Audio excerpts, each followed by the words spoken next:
chicken sandwich, 6-piece chicken McNuggets, or small fries. Any two for just $2.50. Tonight, breaking news. Longtime Fox News star Bill O'Reilly is out. The network firing him today amid a growing list of sexual harassment claims. And this evening, we are just now hearing Bill O'Reilly's response. Also breaking new reporting as we come on tonight about the former Patriot star discovered dead in his cell. Authorities say it was a suicide, but tonight, new questions. Also, what was written on his forehead?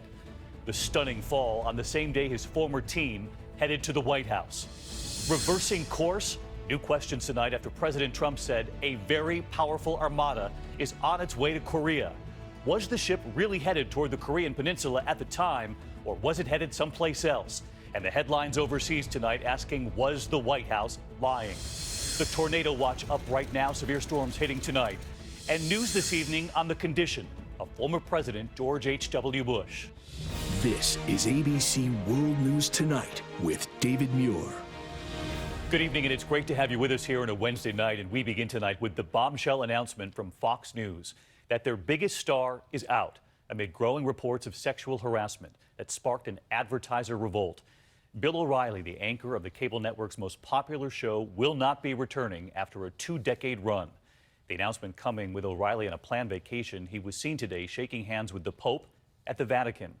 And just a short time ago, we heard from Bill O'Reilly himself, his response tonight. Here's ABC's chief business correspondent, Rebecca Jarvis, leading us off. Caution, you are about to enter the no spin zone. No spinning it tonight. The king of cable news dethroned. Bill O'Reilly, the host of cable's most popular show for 16 years, out at Fox News in the wake of that growing sexual harassment scandal. Lachlan and James Murdoch, executives at Fox's parent company, reportedly pushed for O'Reilly's ouster. Their father, Rupert Murdoch, ultimately signing off amid a growing scandal. 21st Century Fox announcing that after a thorough and careful review of the allegations, the company and Bill O'Reilly have agreed that Bill O'Reilly will not be returning to the Fox News channel. Bill O'Reilly also releasing his own statement. It is tremendously disheartening that we part ways due to completely unfounded claims, but that is the unfortunate reality many of us in the public eye must live with today. O'Reilly's statement comes after those new images tonight, showing him on vacation shaking hands with the Pope at the Vatican today. Back in New York, Fox executives clearly were not forgiving. New accusers coming forward, including this African-American Fox employee. Her attorney says this picture shows her calling the company's anonymous tip line, alleging O'Reilly would leer and grunt at her, calling her hot chocolate. One of the few who has publicly defended O'Reilly when the scandal broke, President Trump, telling the New York Times, I think he's a person I know well. He's a good person. Personally, I think he shouldn't have settled. Trump, reportedly a friend of O'Reilly's for years and a frequent guest on his show. After the release of that infamous Access Hollywood video, when you're a star, they let you do it. You can do anything. I'm not going to play too much of it because it's crude guy talk. then candidate Trump also defended former Fox CEO Roger Ailes before he was forced out last summer after his own harassment scandal, with multiple accusers coming forward. And tonight, after 20 years, a stunning fall for the Fox host. One of O'Reilly's accusers, radio host Wendy Walsh, saying she doesn't want money. We know this is the tip of the iceberg. And so let's get to our chief business correspondent, Rebecca Jarvis, tonight. She's live outside Fox News headquarters. And Rebecca, you're learning more about how Fox reached this decision? That's right, David. In an internal 21st Century Fox memo obtained by ABC News, the company said it reached this decision following an extensive review in collaboration with outside counsel. And that memo, David, was signed by Rupert, Lachlan, and James Murdoch. David? Rebecca Jarvis leading us off tonight. Rebecca, thank you. We do move on tonight and to new reporting here this evening after a former Patriot star was discovered dead in his cell. Authorities say it was a suicide. Tonight, what was discovered written on Aaron Hernandez's head when he was found in that cell. ABC's Eva Pilgrim outside the prison in Shirley, Massachusetts tonight. Tonight, questions surrounding the death of former NFL star Aaron Hernandez, his body now with the state medical examiner. ABC News learning he was found in his cell with John 3:16 across his forehead, a Bible verse referencing death and eternal life. Prison officials have called his death a suicide, saying he hanged himself with a bedsheet tied to his prison cell window. Miami Dolphins' Mike Pouncey posting, "Today, my heart hurts as I got the worst news I could have imagined. It was just a day ago we shared our last convo. But tonight, some of those close to him suspect foul play." Something's not right. Something doesn't add up. Not guilty. Pointing out 27-year-old Hernandez was just acquitted 5 days ago in a 2012 double murder, emotional in court, blowing kisses to his daughter. Guilty of murder in the first degree. And appealing that life sentence for another murder, a stunning fall from grace for the former tight end for the Patriots, once with a $40 million contract, cut by the team after being led from his house in handcuffs, arrested for the 2013 murder of his friend, Odin Lloyd. His lawyer saying there were no conversations or correspondence from Aaron that would have indicated anything like this was possible. Aaron was looking forward to an opportunity for a second chance to prove his innocence. Many Patriots who played alongside Hernandez visited the White House to celebrate their Super Bowl victory, his cousin remembering those better days. He was the first one to make it. And from our side of the family, he was the first one. David, authorities who are now investigating the circumstances of Hernandez's death are looking at his recent time here in prison, including any fights or gang-related disputes he may have had. We are told he was not on suicide watch. David? Eva Pilgrim in Massachusetts. Thank you, Eva. Next tonight to new questions after President Trump said a very powerful armada is on its way to Korea. Was the ship really headed toward the Korean peninsula at the time, or was it headed someplace else? And the headlines overseas tonight asking, was the White House lying? We learned tonight that, in fact, at the time, those ships were headed in the other direction. Here's ABC's chief White House correspondent, Jonathan Karl. The USS Carl Vinson Strike Group is finally on its way toward the Korean peninsula today. But the Trump administration is now under fire for providing misleading information about the carrier's movement for over a week. Trump's lies on the Carl Vinson, declared a leading South Korean newspaper today, reading, "Xi Jinping and Putin must be laughing. Is the U.S. bluffing its North Korea policy?" Last week, with the world on watch for a possible North Korean nuclear test, President Trump was talking tough. North Korea is a problem. The problem will be taken care of. The president would not reveal his strategy, but Defense Secretary James Mattis said the Vinson was changing course, headed to the Korean peninsula. And the president said this. We are sending an armada, very powerful. We have submarines, very powerful. Reports about the Vinson dominated news coverage in Asia, from newscasts to the front pages of the South China Morning Post. Press Secretary Sean Spicer was asked if the administration was using the carrier to send a message to Kim Jong-un.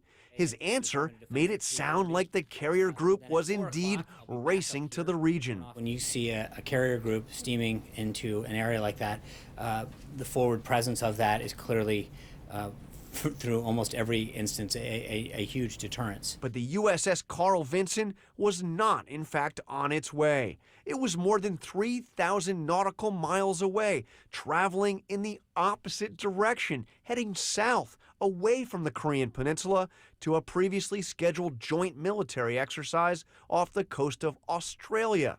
The White House now acknowledges all of that, but today it still insisted it did not mislead anybody last week. The president said that we have an armada going towards the peninsula. That's a fact. It happened. It is happening, rather. John Karl on the Armada there. John with us live. And John, for people watching at home, keeping track of action taken overseas, of course, the recent American airstrikes in Syria, those Tomahawk missiles targeting the airfield, the American military then dropping that bomb on ISIS in Afghanistan, and of course now the tense standoff with North Korea. And late today, Secretary of State Rex Tillerson with strong words now about Iran. What is the Trump administration now saying about that country? Secretary Tillerson said that Iran is complying with the letter of the nuclear agreement that was signed by President Obama, but he had harsh words for Iran's support of terrorism in the Middle East and even suggested Iran is going down the same path as North Korea.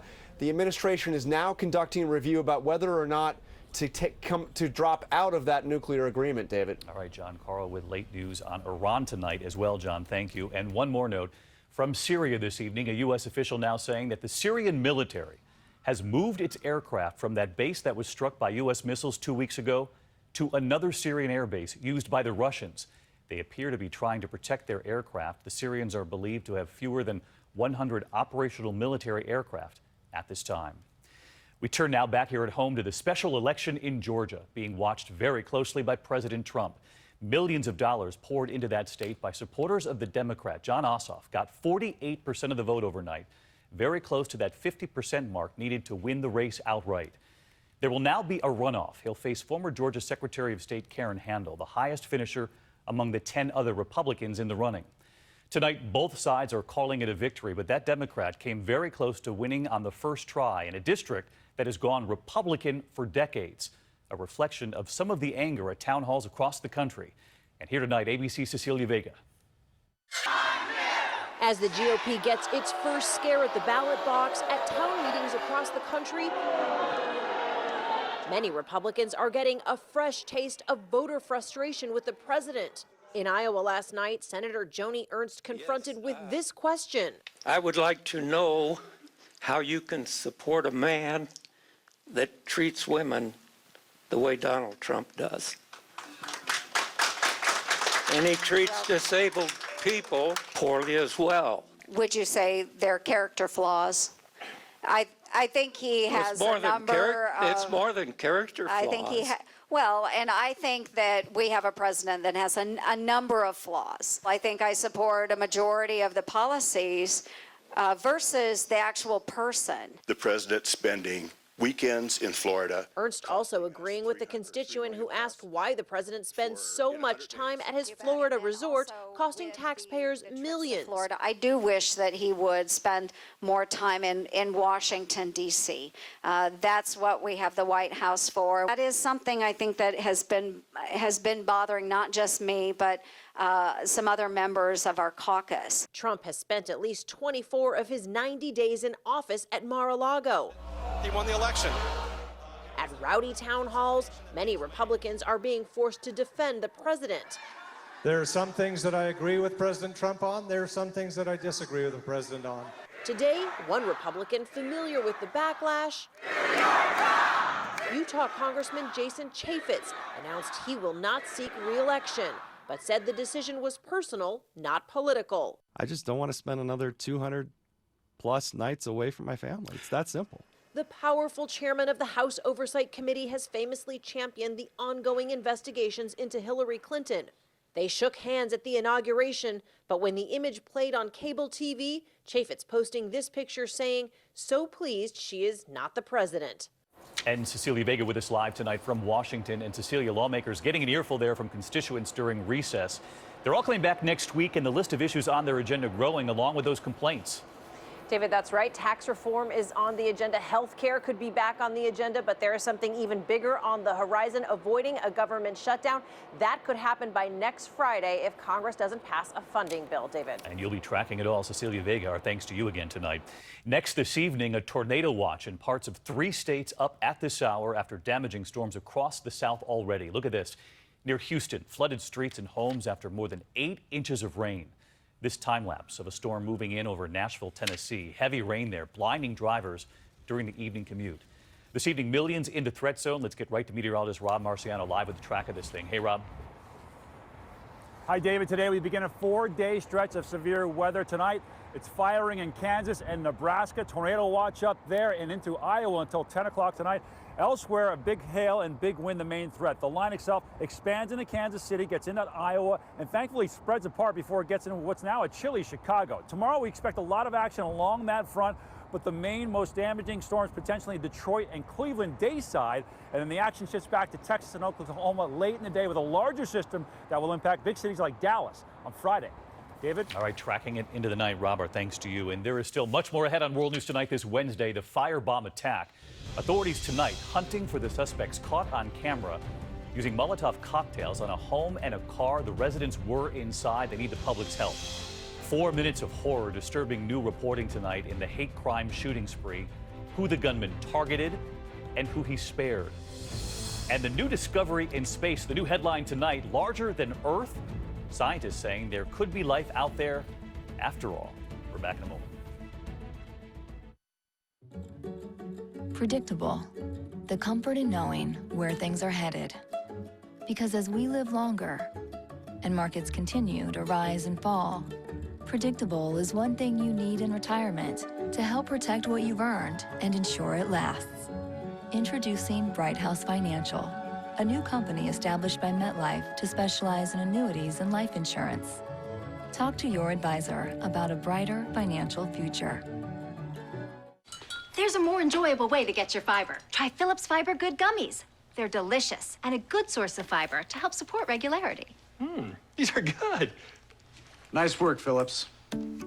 Try Phillips Fiber Good Gummies. You may think all factories are the same, but ours are different. They're located right here in America. And inside, they're manufacturing dreams, producing jobs, creating skills, allowing